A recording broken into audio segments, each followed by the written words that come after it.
Previously, a rich man called Kinji is summoned into an unknown world where he is instantly sent to work in the mines. He hates his new life but finds a way to make it pretty much awesome.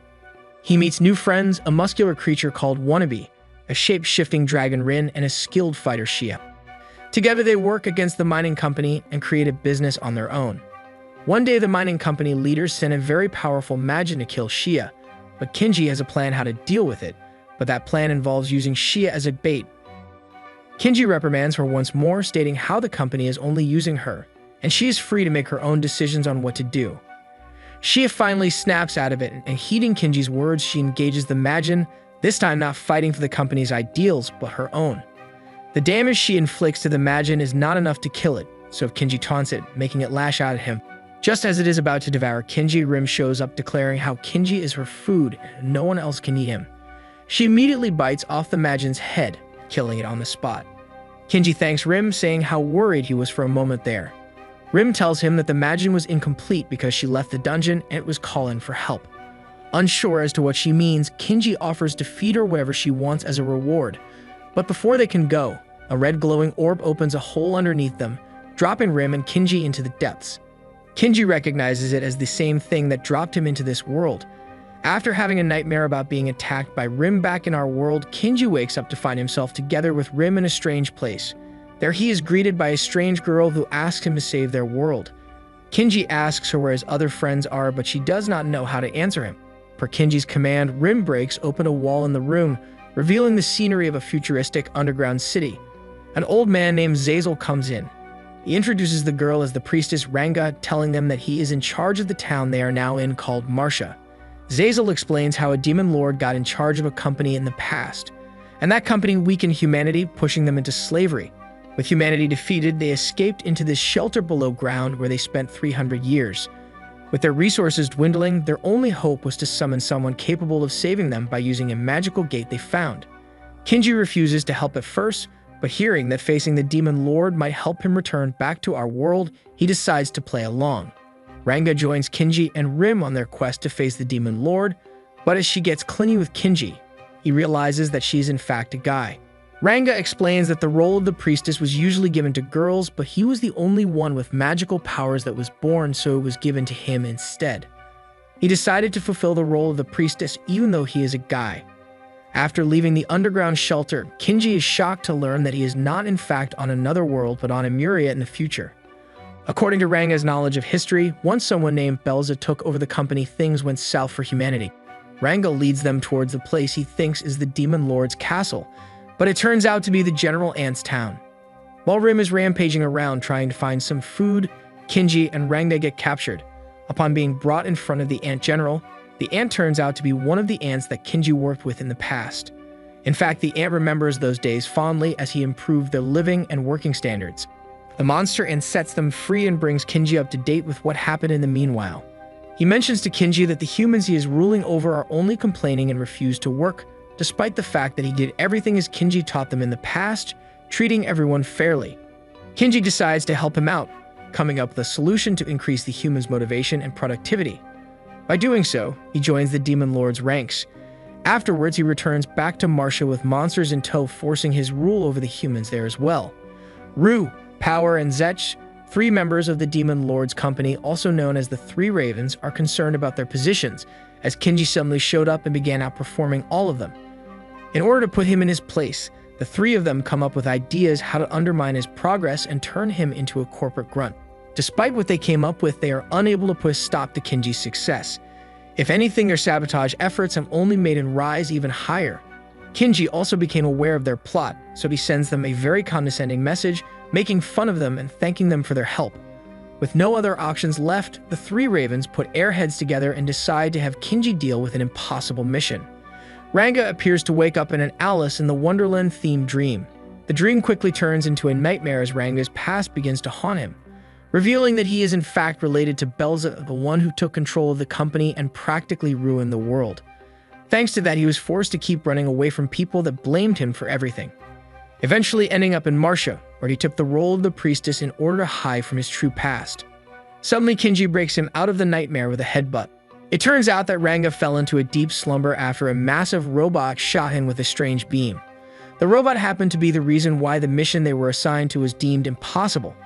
But thanks to Rim, they broke the robot and successfully completed yet another task. Kinji's attitude cheers Ranga up, giving him some self-confidence. Finally, thanks to their outstanding work, Kinji, Rim, and Ranga are granted audience with the Demon Lord. Upon meeting the Demon Lord, they are shocked to see she looks almost identical to Rim. It turns out that she is in fact her sister. To explain herself, she shows them her true form, which is that of the imagined monster that they thought Rim had killed in the past, elaborating that an ancient civilization which lived on this world created magic power, and in order to ensure that the world thrives, the circulation of magic must happen. This process is managed by the Guardians. In addition to that, they guard the dungeons, preventing humans from reaching dangerous artifacts of the ancient civilization deep within. Rim is one such guardian, but after she left the dungeon to follow Kinji, the dungeon rushed to replace her by creating a new Majin. Just as Kinji asks her about a way to return to our world, a fleet of flying ships appears in the skies above them, breaking open the Demon Lord's castle. Those belong to the company that exploited the dungeon where they used to be. Majin tells them that after Rim defeated her, Belza took the chance to reach the deepest parts of the dungeon. There she acquired ancient technology and power. Using it, Belza began turning the workers into literal corporate drones with no will of their own. Not satisfied with that, she continued to drain the magic from the world, which pushed it towards inevitable destruction. To prevent that, Majin left the dungeon and attacked the company, but at that point they were already too advanced, so they retreated into a rift between dimensions where they gathered their strength until now. The technology they acquired allows them to revive endlessly, and every time they do so, they just come back stronger. That is the reason she summoned them through time, requesting from Kinji to put a stop to the company in the past, as she believes that he is the most promising one to accomplish such a task. While the company's forces are slowly breaking through Majin's barrier, she opens 2 portals for Kinji and his party, letting Kinji choose what he wants to do, as one leads back to our world, while the other leads into the past of this world. Kinji thinks out loud, explaining his choice to everyone present. While returning back to our world is what he wants, he does not want the company that treated him like trash to get a win. More so than returning home, he wants to make them pay for putting him down. In present time, Wannabe and Shia are struggling to meet the new quotas set up by the company, pushing their limits in the dungeon.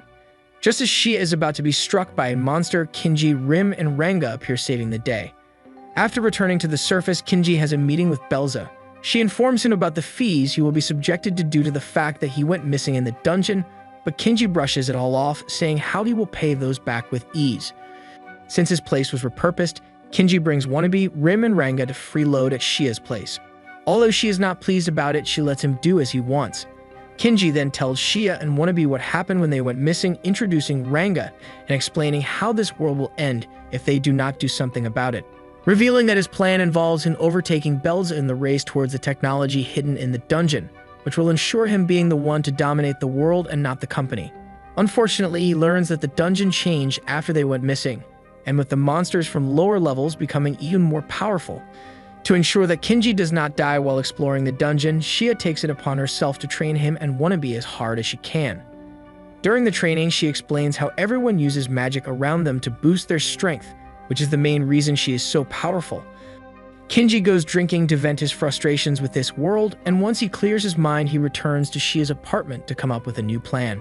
Since the dungeon changed, the ants that work for him went into hiding, so he is annoyed that he cannot use them again. His planning gets interrupted by Rim and Ranga playing with the gun he brought back from the future. Yelling at them, he reprimands them for playing with his weapon, even though it stopped working after he brought it into the past. While he's trying to lecture them, Rim bites down onto the gun. This transfers some magic energy into the gun, allowing it to activate. The gun speaks in a feminine but robotic voice, and thanks to Kinji successfully guessing the password, it binds itself to him, explaining that its purpose is to protect the life of its user at all cost. Excited with the fact that he has a strong weapon now, he brings everyone into the dungeon to see how far they can get, laying out the plan to overtake the company's exploration team. While they are planning their next step, a bunch of monsters attack them. Kinji wants to put his gun to the test, so he takes them on by himself. The gun is more than capable of easily dispatching any monsters that come his way. Unfortunately, the gun quickly runs out of magic energy, and as Kinji was still in danger, the gun activates an emergency protocol. It begins absorbing magic from anything nearby, such as the democite and even their clothes. Kinji tries to make the gun stop, throwing it away, but the gun attaches itself to him, revealing that it has a very clingy and desperate personality. The gun does not allow Kinji to use any other weapons, declaring that it is the only weapon he will ever need. Kinji is infuriated with the gun, telling it that he will sell it as soon as he is out of the dungeon. The gun is desperate to stay with Kinji, starting a self-destruction countdown that will take out both of them together. Seeing how desperate the gun behaves, Kinji decides to oblige, promising to find a good use for it. This calms the gun down, stopping the self-destruct.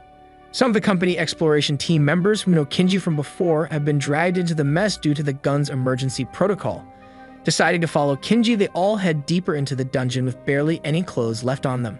They stumble upon a seemingly abandoned company outpost. Surprised by its decrepit state, one of the Exploration team members tells them a ghost story about this place. Suddenly, they are assaulted by a bunch of former company employees who all behave like zombies. Hey, thank you for staying all the way till the end. If you enjoyed the video, give it a like. It takes only a second, but it means everything to us. Have a great day and see you in the next video.